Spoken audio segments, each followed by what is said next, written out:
Hello everyone, welcome to our session where we are going to discuss phenylketonuria। तो phenylketonuria पढ़ने के लिए हो जाइए एकदम रेडी। लेकिन उससे पहले नीट आ रहा है नजदीक और नीट को क्रैक करने के लिए आपको चाहिए एक सपोर्ट, और वेदांतु आपको वो सपोर्ट देने के लिए चालू कर रहा है क्रैश कोर्स नीट 2021। नीचे डिस्क्रिप्शन बॉक्स में लिंक है, साथ में आपने जब भी वो लिंक पे क्लिक करना है आपका फीस होगा 10,000 रुपीज। बट क्योंकि आप मेरा ये सेशन देख रहे हो, क्योंकि आपको चाहिए 30% डिस्काउंट, आप क्या यूज करोगे? Coupon code BMCC। ठीक है, BMCC is the coupon code जो आप यूज करोगे ताकि आपको 10,000 के बदले 7,000 में वो पड़े। सिंपल। चलो इसी के साथ आपको क्रैश कोर्स के हाइलाइट्स बता दूं कि क्या क्या फैसिलिटीज मिलेंगे आपको। 120 सेशंस में नीट का फिजिक्स केमिस्ट्री बायो पूरा सिलेबस कवर हो रहा है। सो 120 सेशंस में नीट मेन सिलेबस खत्म हो जाएगा। 8 AM से 11 PM तक आप डाउट एक्सपर्ट्स को डाउट पूछ सकते हो। 10 फुल टेस्ट और 10 पार्ट टेस्ट होगा। अमेजिंग ट्रिक्स एंड टिप्स के साथ आप नीट का मेन एग्जाम क्रैक करोगे विद 90 मिनट्स का पावर पैक सेशन। मतलब एकदम मजा आ जाएगा, और मजा आएगा तो समझ आएगा, समझ आएगा तो मजा आएगा, है ना। नेक्स्ट, वेदांतु का जो प्लेटफॉर्म है वो यूट्यूब जैसा नहीं है जहां बस मैं बोलते रहूं आप सुनते रहो। नहीं, it's a 2 way interactive platform जहां टीचर आपको अनम्यूट करेगा, आपको अनकैम करेगा, आप टीचर को देखोगे, टीचर आपको देखेगा, आप टीचर से डाउट पूछ सकते हो चैट करके, टेक्स्ट मैसेज से, और आप ऐसे ही बोल के भी पूछ सकते हो। So it's a 2 way interactive platform. चलो इसी के साथ वेदांतु नीट मेड इजी पे हम मिले हैं, तो चैनल को सब्सक्राइब कर लो, वीडियो को लाइक जरूर करना, और यस बेल आइकन को टर्न कर लो ऑल पे ताकि आपको सारे नोटिफिकेशंस मिलते रहे। Stay tuned. चलो टेलीग्राम ग्रुप ज्वाइन कर लो, नीचे लिंक डिस्क्रिप्शन बॉक्स में मिल जाएगा, सामने स्क्रीन पे भी दिख जाएगा। ये लिंक आपको क्यों ज्वाइन करना जरूरी है? क्योंकि आपको सारे PDF नोट्स और सारे सेशन के अपडेट्स मिलते रहेंगे। ठीक है। नेक्स्ट, कोविड बाहर बहुत है, तो अब वो ऑफलाइन वाली जिंदगी, वो आज़ादी वाली जिंदगी, वो स्कूल जाना, वो कॉलेज जाना, दोस्तों के साथ घूमना, अगर ये जिंदगी से बड़ा प्यार है तो कोविड को जल्दी भगाना जरूरी है। जैसे बाकी कितने सारे प्लेसेस है जो मास्क फ्री हो चुके हैं, कोविड फ्री हो चुके हैं, हम भी जल्द हो जाएंगे। लेकिन उसके लिए आपका और हमारा दोनों का साथ होना जरूरी है। कैसे? वर्चुअली, फिजिकली नहीं। फिजिकल डिस्टेंस मेंटेन कर लो, मास्क पहन लो, सरफेसेस क्लीन कर लिया करो, सैनिटाइजर्स यूज कर लो, हाथ धो लिया करो, और यस अपने खाने में, अपने डाइट में विटामिन C का कंटेंट, आयरन और जिंक का कंटेंट बढ़ा लो। हेल्दी खा लो भाई, वो तला हुआ अब छोड़ दो। चलो अब शुरू करते हैं फिनाइलकेटोन्यूरिया के साथ। क्या होता है ये और क्यों होता है ये? तो हमने बोला सबसे पहले phenylketonuria is a type of genetic disorder. मतलब ये अपने आप से तो नहीं फैलेगा। ऐसा नहीं होगा कि मैंने कुछ खाने में गड़बड़ कर ली तो मुझे PKU हो गया, ऐसा तो नहीं होगा। चलो पानी खराब था तो PKU हो गया, नहीं नहीं ऐसा नहीं है। तो फिनाइलकेटोन्यूरिया या ऑल्सो नोन एज PKU कब होगा? जब आपके DNA में या जीन में गड़बड़ थी। तो it is a type of genetic disorder. ठीक है, कौन से क्रोमोसोम पे? यहाँ देखो, यहाँ क्रोमोसोम नंबर 12। ठीक है, अब देखो क्रोमोसोम नंबर 12 पे एक जीन होता है जिसको हम बोलते हैं PAH जीन। PAH जीन का मतलब फिनाइल एलेनिन हाइड्रोक्सिलेज बनाने वाला gene.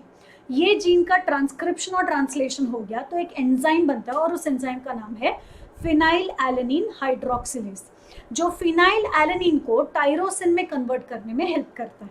Simple. PKU normally inborn error होता है, मतलब इनबिल्ट है, जन्म से ही है। क्यों? तो हमने बोला इस केस में फिनाइल एलेनिन जो एक टाइप का एरोमेटिक अमीनो एसिड है, उसका मेटाबॉलिज्म में गड़बड़ हो जाता है।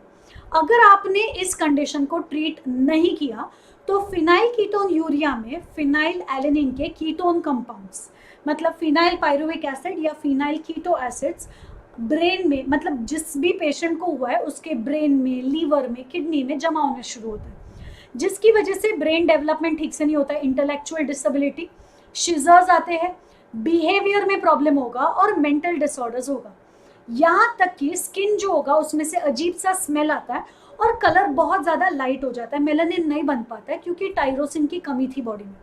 फिनाइलएलेनिन से टायरोसिन बनना चाहिए, बट फिनाइलएलेनिन से टायरोसिन नहीं बनता है। अब टायरोसिन नहीं बन रहा है तो मेलानिन भी कम बनेगा और इसीलिए स्किन का कलर लाइट हो जाएगा। ये नॉर्मली फिनाइलएलेनिन जिस माँ को हुआ था उस माँ में, ठीक है, आपको क्या दिखेगा? A baby born to a mother who has poorly treated PKU may have heart problems, small head and a low birth weight. मतलब अगर एक मदर है और उस मदर को क्या था, पीकेयू सालों से, बचपन से, बट उसकी ठीक से दवाई नहीं ली, उसका ठीक से इलाज नहीं किया, जैसे फिनाइलएलेनिन हाइड्रोक्सिलेज एंजाइम के इंजेक्शंस आते हैं, ट्रीटमेंट होता है, मेडिसिन होते हैं, नहीं किया इस मदर ने ट्रीटमेंट, तो इसको जब आगे जाके बच्चा होगा, ठीक है, इसको जब एक नया बेबी होने वाला है तो ये बेबी में क्या क्या दिखेगा? Heart problems. इस बेबी में, अरे बाप रे, हार्ट का स्पेलिंग ही गलत हो गया, हार्ट प्रॉब्लम होगा। इस बेबी को बर्थ के टाइम पे वजन क्या रहेगा? कम, सो वेट विल बी लो। इस बेबी का दिमाग भी छोटा होगा, स्मॉल हेड। इसीलिए इट इज़ वेरी इंपॉर्टेंट, जिस किसी को भी पीकेयू है भाई ट्रीटमेंट करवा के लो। ऑल्दो क्योरेबल नहीं है लेकिन ट्रीटेबल तो है ना। अगर किसी बच्चे को पीकेयू है तो उसके ब्रेन को डैमेज होगा, उसकी आंखों को डैमेज होगा, इसलिए कैटरैक्ट होगा। लिवर में प्रॉब्लम था इसलिए स्किन येलो हो जाएगा, आंखें येलो होगी, जॉन्डिस, लिवर का साइज बढ़ जाएगा। किडनी में फिनाइल कीटोन कंपाउंड्स जमा हो जाते हैं, किडनी डैमेज होगा। यस, तो फिर हमने बोला कि ये देखो ऐसा कुछ दिखता है ये बच्चा, स्किन इरिटेटेड होता है, रेड कलर के रैशेस आना शुरू हो जाते हैं। हेल्दी पर्सन में फिनाइलएलेनिन जो होता है उससे प्रोटीन सिंथेसिस होगा, तो फिनाइलएलेनिन हाइड्रोक्सिलेज उसको टायरोसिन में कन्वर्ट करने में हेल्प करता है। बट जिसमें पीकेयू है उसमें फिनाइलएलेनिन हाइड्रोक्सिलेज काम नहीं करेगा और टायरोसिन बनेगा नहीं, उल्टेगा फिनाइलएलेनिन बॉडी में जमा होना शुरू हो जाएगा। सिंपल जेनेटिक डिसऑर्डर है भाई, माँ बाप से फैलेगा, किसी कंटेमिनेटेड फूड, वाटर या एयर किसी से स्प्रेड नहीं होता है, डीएनए से स्प्रेड हो रहा है। तो म्यूटेशन कहाँ हुआ था? फिनाइलएलेनिन हाइड्रोक्सिलेज जीन में, जिसकी वजह से इस एंजाइम का या तो लो लेवल प्रेजेंट होगा या फिर फंक्शन ही बेकार था, और फिनाइलएलेनिन बॉडी में जमा होते रहेगा टॉक्सिक लेवल तक। सिंपल, क्या जमा होगा? फिनाइल पाइरुविक एसिड या फिर कीटोन कंपाउंड्स। क्योंकि किडनी में इसका अब्जॉर्प्शन कम होता है, ये यूरिया में, मतलब यूरिन में एक्सेसिव अमाउंट में बाहर निकल जाएगा। सिंपल, ये क्रोमोसोम नंबर 12 पे हुआ था and therefore it is an autosomal disease. ये रिसेसिव है, मतलब जब तक दोनों भी जीन डिफेक्टिव नहीं होगा बच्चा इसको एक्सप्रेस नहीं करेगा।